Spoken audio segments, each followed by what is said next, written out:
Hello അസ്സലാമു അലൈക്കും. ഞാനിവിടെ ചായക്കാണ് വെള്ളം വെച്ചിരിക്കുന്നത്. അപ്പോൾ ഞാൻ ഇന്ന് ഉച്ച വരെയുള്ള ചെറിയൊരു വിശേഷമാണ് ഈ കാണിക്കുന്നത്. ചായക്ക് വെള്ളം വെച്ചിട്ട് ഞാൻ പിന്നെ കലത്തിനകത്ത് ചോറിന് വെള്ളം വെച്ചിട്ടുണ്ട്. അപ്പോഴത്തേക്കും ഞാൻ തേയിലിട്ട് ചായയൊക്കെ തിളച്ച് വന്നിട്ടുണ്ട്. പെട്ടെന്ന് ഞാൻ കാണിക്കുകയാണ് കേട്ടോ. ഞാൻ ഒരുപാടൊന്നും ദീർഘിപ്പിച്ച് കാണിക്കുന്നില്ല, ബോറടിപ്പിക്കണ്ടല്ലോ എന്ന് വിചാരിച്ചിട്ടാണ്. അപ്പോഴേക്കും ചോറിന് വെള്ളം വെച്ച് വന്നപ്പോഴത്തേക്കും ചായ തിളച്ചു. ഒരുപാട് കടുപ്പമൊന്നും ഇടത്തില്ല ചായക്ക്. അങ്ങനെ അത് കഴിഞ്ഞ് തലേന്ന് ഞാൻ ഇച്ചിരി മാവിന് ഇഡ്ഡലിക്ക് അരച്ച് വെച്ചിട്ടുണ്ടായിരുന്നു. അപ്പോൾ അതിനകത്തോട്ട് കുറച്ച് ഉപ്പൊക്കെ ഇട്ട് കൊടുത്ത് അതും ഞാൻ നല്ലപോലെ പൊങ്ങി വന്നിട്ടുണ്ട് മാവ്. അതൊന്ന് ഉപ്പും മാവും കൂടെ എല്ലാം കൂടെ ഒന്ന് കൂട്ടി കലർത്തി കൊടുക്കുകയാണ്. മൊത്തത്തിൽ ഉപ്പൊന്ന് മിക്സാക്കി അതിനകത്ത് ഈ മാവ് അതുമായിട്ടൊന്ന് ചേർത്തെടുക്കുകയാണ്. അല്ലെങ്കിൽ ഉപ്പ് അങ്ങും ഇങ്ങൊക്കെ ആയിപ്പോവും. അപ്പോൾ നല്ലപോലെ അത് ഇതാക്കി വെച്ചിട്ടുണ്ട്. അപ്പോഴത്തേക്കും നല്ലപോലെ പൊങ്ങി വന്നിട്ടുണ്ട്. കാണുമ്പോഴേ അറിയാം മാവ് തലേന്ന് അരച്ച് വെച്ച മാവ് ഇഡ്ഡലിക്ക് നല്ലപോലെ പൊങ്ങി വന്നിട്ടുണ്ട്. അത് അങ്ങനെ വെച്ച് അപ്പോൾ അരി വെള്ളമൊക്കെ തിളയ്ക്കുന്നുണ്ട്. അപ്പോൾ ഞാൻ അരി എടുത്ത് വെച്ച് അപ്പോൾ ഈ അരി എടുത്ത് വെച്ചിട്ടുണ്ട്. അത് അരി കഴുകി ഞാൻ കലത്തിലോട്ട് ചോറിന് വെള്ളം തിളച്ച് കിടക്കുന്നുണ്ട്. അതിനകത്തോട്ട് ഞാൻ അരി ഇടാനും വേണ്ടി അപ്പോൾ അരി അങ്ങനെ അങ്ങ് ഇട്ടു. അപ്പോൾ അത് വന്നു.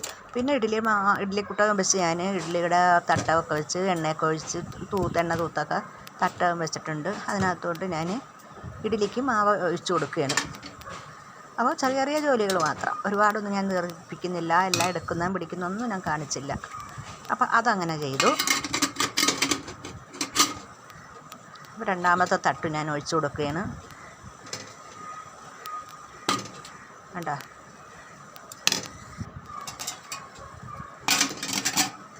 രണ്ടാമത്തെ തട്ടുമൊക്കെ ഒഴിച്ച് പിന്നെ മൂന്നാമത്തെ തട്ടും വെച്ച് അതിലോട്ട് ഞാൻ മാവൊക്കെ ഒഴിച്ച് കൊടുത്ത് നല്ലപോലെ ആ മാവ് അവിടെ ഇരിക്കട്ടെ.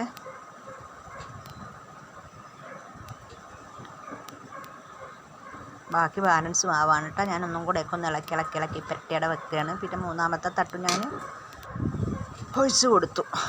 ഇനി ഞാനതൊന്ന് അടച്ച് വെച്ച് നമുക്ക് വേവിക്കാം.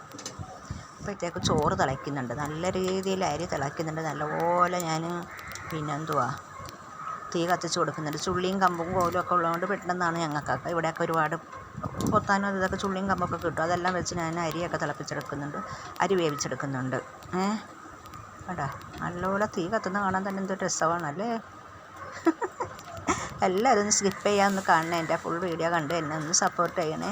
ഫസ്റ്റ് ടൈം ആരെങ്കിലും കാണുന്നവരുണ്ടെങ്കിൽ എല്ലാവരും ഒന്ന് സബ്സ്ക്രൈബ് ചെയ്ത് തരണേ എനിക്ക് കേട്ടോ. പെട്ടെന്ന് ഞാനങ്ങ് പറഞ്ഞങ്ങ് എൻ്റെ ജോലി ഒതുക്കുകയാണ് കേട്ടോ ഞാൻ. അപ്പോൾ അങ്ങനെ അരി നല്ലതായിട്ട് നല്ല രീതിയിൽ കിടന്ന് അങ്ങനെ അങ്ങ് തീ ആളി അങ്ങ് കത്തി അങ്ങ് ചോറിങ്ങനെ വെന്തെടുക്കാനുള്ള ആ ഒരു ഉന്മേഷമാണ് ഞാൻ ഈ കാണിച്ചുകൊണ്ടിരിക്കുന്നത്, അറിയാമോ. അപ്പോൾ അതങ്ങനെ ആയി. അപ്പോഴത്തേക്കും ഇഡ്ഡലിയൊക്കെ വെന്ത് പരുവായിക്കാണ്. ഞാൻ തുറന്ന് നോക്കട്ടെ. അപ്പോൾ ഇഡ്ഡലിയൊക്കെ വെന്തിട്ടുണ്ട്, കുഴപ്പമില്ല.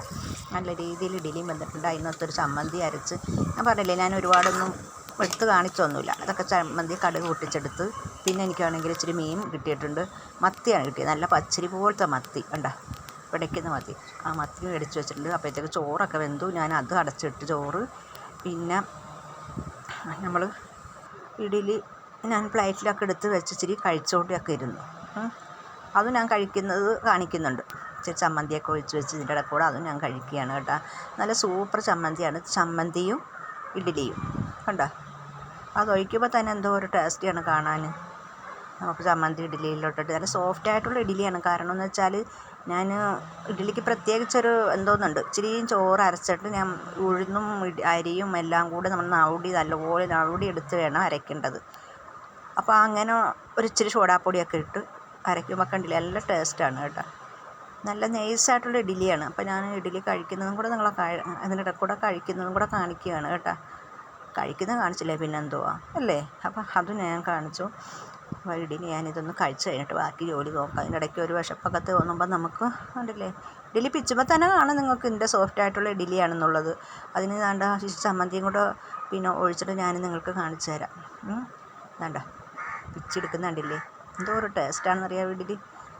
നല്ല പഞ്ഞി പോലത്തെ ഇഡ്ഡലിയൊക്കെ തിന്നതിന് പിന്നെ എപ്പോഴത്തേക്കും ഞാൻ കറി വെക്കാനുള്ള മാങ്ങായും പച്ചമുളകും തക്കാളിയും എല്ലാം മാങ്ങ ഇട്ടാണ് കറി വെക്കുന്നത്.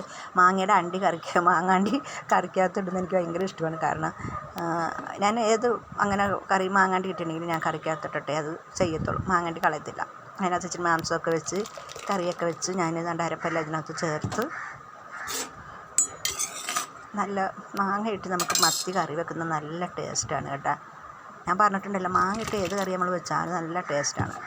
അപ്പോൾ അരപ്പെല്ലാം ചേർത്ത് കുറച്ച് ഉപ്പുമൊക്കെ ഇട്ട്, ആ മാങ്ങ ഇട്ടെങ്കിൽ ഒരു തക്കാളി കൂടെ ഞാൻ ഇതിനകത്ത് കണ്ടിച്ചിട്ടിട്ടുണ്ട് കേട്ടോ. പിന്നെ പച്ചമുളക്, കറിവേപ്പില ഇല്ലായിരുന്നു, അതുകൊണ്ട് കറിവേപ്പില ഒന്നും ഇട്ടില്ലായിരുന്നു. പിന്നെ അരപ്പെല്ലാം ചേർത്ത് ഞാൻ പിന്നെ അതിനകത്തോട്ട് മത്തി വെട്ടിയെല്ലാം കഴുകി വൃത്തിയാക്കി വെച്ചിട്ടുണ്ടായിരുന്നു, അതും ഞാൻ ഇതിനകത്തോട്ട് ഇടുവാണ്. എല്ലാവരും ഒന്ന് കണ്ട് എന്നെ ഒന്ന് സപ്പോർട്ട് ചെയ്യണേ, ആരും സ്കിപ്പ് ചെയ്യാതെ ഒന്ന് കാണണേ. അപ്പം അതും ഓക്കെ ആയിട്ടുണ്ട്. ചെറിയൊരു വിശേഷം, ഒരുപാട് വിശേഷമൊന്നുമില്ല. ഒരു രാവിലത്തെ ഒരു നാസ്ത ഉണ്ടാക്കലും ഒരു ചമ്മന്തിയും പിന്നെ ഒരു ചോറും കറിയും, അത്രയേ ഉള്ളൂ. ഒരുപാട് ഒന്നും വെക്കുന്നൊന്നുമില്ല. പിന്നെ അതിനകത്ത് നിന്ന് 4-5 മീൻ മാറ്റി വെച്ചിട്ടുണ്ട്, കാരണം അത് ഇക്കായ്ക്ക് വറുക്കണം. മത്തി വറുത്തില്ലെങ്കിൽ ശരിയാവത്തില്ല. അപ്പോൾ അതും ഞാനെല്ലാം അരപ്പ് ചേർത്ത് വെക്കട്ടെ. അങ്ങനെ അതും അരപ്പൊക്കെ ചേർത്ത് വെച്ചിട്ടുണ്ട്. പിന്നെ അതൊന്ന് ചീനച്ചട്ടിയിലോട്ടൊക്കെ ഇട്ട് വറുത്ത്, ഇതൊക്കെ ഉള്ളൂ എൻ്റെ വിശേഷങ്ങൾ. ഇന്ന് ഉച്ചവരെയുള്ള വിശേഷങ്ങളാണ് കേട്ടോ, അല്ലാതെ പ്രത്യേകിച്ച് വിശേഷങ്ങളൊന്നുമില്ല. എല്ലാവരും ഒന്ന് സ്കിപ്പ് ചെയ്യാതെ കണ്ട് എന്നെ ഒന്ന് സപ്പോർട്ട് ചെയ്യണം കണ്ടോ. അപ്പോൾ ഈ മത്തി ഇവിടെ ഇത്രയൊന്ന് വറുത്തെടുക്കാം. അതുവരെ ഉള്ള എൻ്റെ ഉച്ചവരെയുള്ള വിശേഷം. തോരനും മറ്റു കാര്യങ്ങളൊന്നുമില്ല. ഒരു ചോറൊരു കറി ഇതിനകത്തുനിന്ന് ചെറിയ എങ്ങനെയാണെങ്കിലും കാക്ക് വറുക്കണം, വറുത്തില്ലെങ്കിൽ പറ്റത്തില്ല. അപ്പോൾ ഇതേ ഉള്ളൂ എൻ്റെ വിശേഷങ്ങൾ. എല്ലാവരും ഒന്ന് കണ്ട് എല്ലാവരും ഒന്ന് എന്നെ സപ്പോർട്ട് ചെയ്ത് തരണം. അപ്പോൾ ഇത്രയേ ഉള്ളൂ എൻ്റെ വിശേഷം. ഓക്കെ, അസ്സലാമു അലൈക്കും.